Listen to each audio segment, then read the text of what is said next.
Olá, aluno. Nessa aula aqui eu vou explicar um pouco sobre o Java, uma parte introdutória aí, como que ele funciona.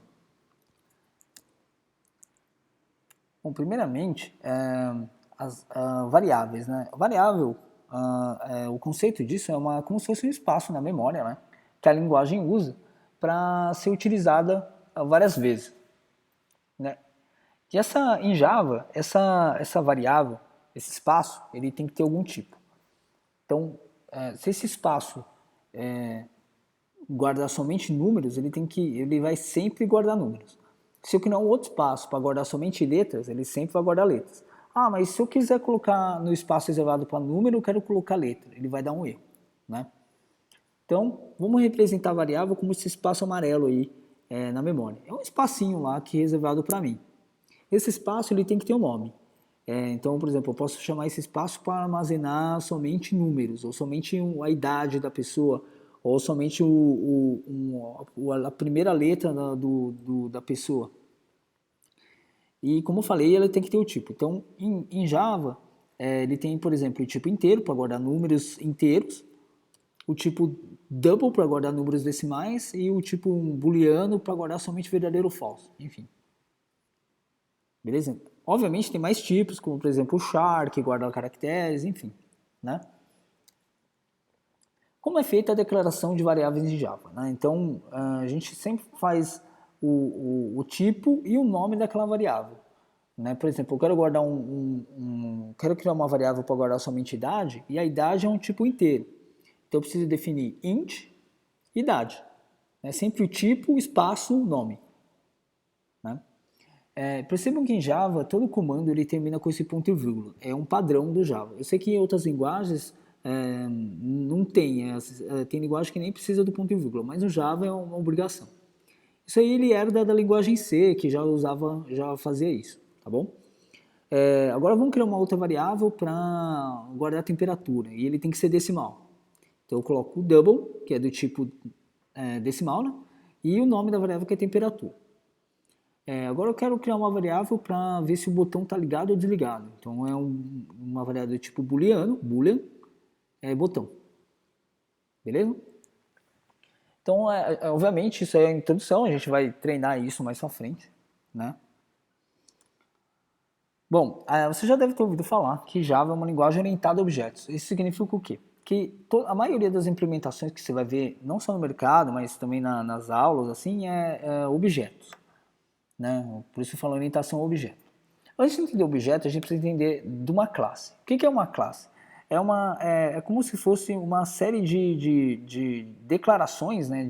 Como se fosse uma série de regras que todos os objetos têm que seguir. Então vamos supor que uma classe seja um modelo de um carro. Né? Então vamos colocar um exemplo, por exemplo, um modelo Gol da marca Volkswagen. O Gol seria uma classe. Imagine uma classe Gol, tá? Essa classe ela tem que ter duas coisas principais. Primeiro são atributos, né? E esses atributos são, por exemplo, características daquele modelo. Então vamos entender o atributo, por exemplo, como roda, como porta, como capô, porta-malas. Então, esses atributos são atributos que mostram características ou propriedades que aquele modelo de carro tem. Eu estou dando exemplo de modelo, mas poderia ser qualquer outra coisa. Poderia ser, por exemplo, um computador, poderia ser uma sala de aula, enfim, vai depender do problema que você está atacando, tá bom? Então, atributos, entenda que atributos são propriedades ou características. E a segunda coisa são mensagens. Mensagens, entenda mensagens como ações. Né? Então, se eu falar para aquele modelo do Gol, ele aceita uma mensagem do tipo abrir porta, certo? Abrir porta-mala, abrir capô, mudar de marcha, engatar a primeira marcha, engatar a segunda marcha, enfim. Então, a gente chama mensagens também de métodos. Né? Então, às vezes você vai ver por aí método, é como se fossem as ações que aquele tipo de modelo executa, tá bom? Então, classe é isso, é basicamente como se fosse painel onde está todas as regras e características dos modelos de carro, né? E como que eu faço para representar o carro em si? Então, o carro em si seria um objeto, né? Então, vamos supor o seguinte, a gente tem o modelo Gol, só que quantos carros Gol existem por aí? Existem milhares de carros Gol, só que todos seguem o mesmo padrão, não é? Então, por exemplo, um Gol que é que saiu da fábrica agora, ele é o mesmo padrão que saiu no dia anterior, que é o mesmo padrão que sai no outro dia anterior. E assim por diante. Por quê? Todos esses carros fazem parte da mesma classe, né? Então isso significa que no meu programa eu posso criar um objeto, né? Aquele objeto é um carro com os atributos e ações que ele pode executar, e um segundo objeto que é independente do primeiro, né? Totalmente independente, só que eles têm as mesmas características. Se você também, uma outra analogia seria uma classe pessoa, né? Uma classe aluno, né? Então todos os objetos eles vão seguir características. Por exemplo, uma pessoa tem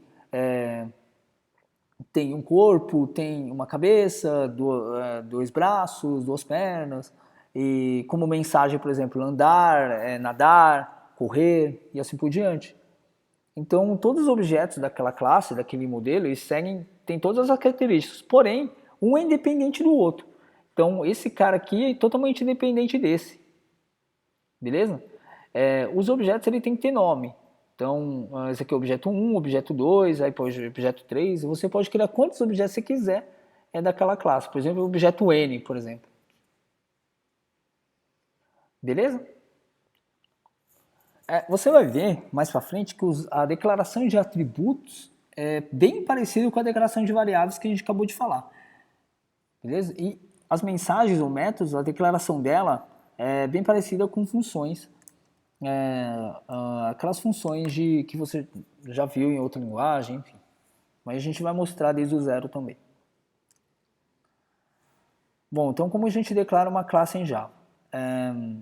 O que tiver em comentário, ele é seguido com esse barra barra. Então daqui para frente, tudo que tiver barra barra no código ou nos slides aqui, significa comentário.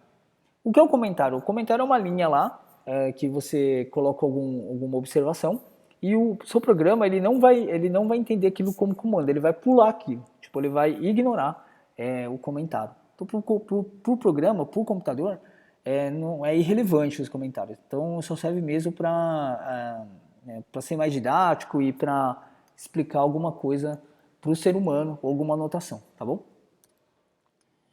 Então, como é que é em Java declarar uma classe? Então, a gente vai mostrar mais para frente, mas aqui nos slides é o seguinte. Ó, class é uma palavra do Java, um comando que define o que é uma classe e o nome da classe, né? Então, por exemplo, aí a gente deu o exemplo de Go. Então, podia ser class Go.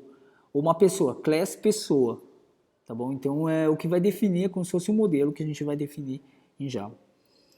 A classe ele precisa de um corpo, que a gente fala. Corpo ele é como se fosse tudo que todos os atributos e todas as mensagens e métodos vão vir dentro do corpo da classe. O corpo da classe é iniciado com uma chaves, né? E ele é encerrado com essa outra chave aqui de fechamento. Né? Então esse é o corpo da classe, é um bloco de código que tudo vai ser inserido aí, tá bom? Uma outra coisa é que você pode declarar tanto assim, né, as chaves de abertura, ela pode ser tanto declarada com Enter aqui, ou declarada do lado do nome da classe. Preferencialmente eu prefiro esse aqui, que ele reduz, o código fica mais limpo. Mas tanto faz, em questão de implementação, fica ao seu critério, tá bom? Bom, então a gente tem uma classe conversor. Como que a gente declara um atributo na classe? Então, basicamente, é como se fosse uma variável, ó, int, um tipo do atributo e o valor. Que é o valor, é o nome. O valor é o nome da variável que eu coloquei valor. Mas podia colocar, por exemplo, int nome. Enfim, depende do que você está querendo modelar aí, tá bom? Beleza, então isso aqui é um atributo da classe conversor. Beleza? Todos os objetos da classe conversor vão ter o atributo valor. E aí, como eu defino mensagem ou método? É bem parecido com variável, né? Então eu tenho que definir o tipo do método, da mensagem e o nome. Então aqui eu quero converter. É um método, eu sei que é um método porque tem esses parênteses aqui e ele também tem uma chaves, né, que indicam a abertura e fechamento daquele método. Então tudo que vier dentro aqui dessas chaves internas aqui é o corpo do método. E o de fora é o corpo da classe, tá bom? Então esse atributo, esse método é um dentro da classe e aqui dentro do método eu posso colocar mais coisas, né? Então mais para frente a gente vai lidar com isso. O importante agora é saber como declara, como a gente começa a utilizar.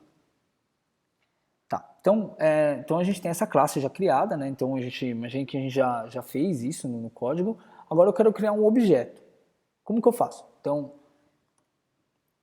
eu preciso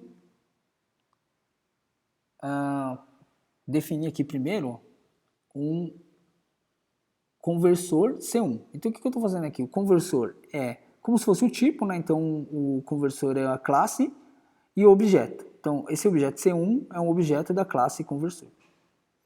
Só que isso não é suficiente para mim utilizar esse objeto. Eu preciso inicializar. Então são duas coisas, né? Então eu preciso aqui essa daqui ele inicializa, desculpa, ele cria e esse aqui inicializa. A diferença é que quando você cria, aquele objeto é como se ele tivesse nulo, né? Ele não tem nada naquilo, você simplesmente criou um espaço, ele não tem nada nele. Não é que nem o variável primitivo. A variável primitiva ele já tem um valor zero, ele já tem um valor default. Só que aqui não.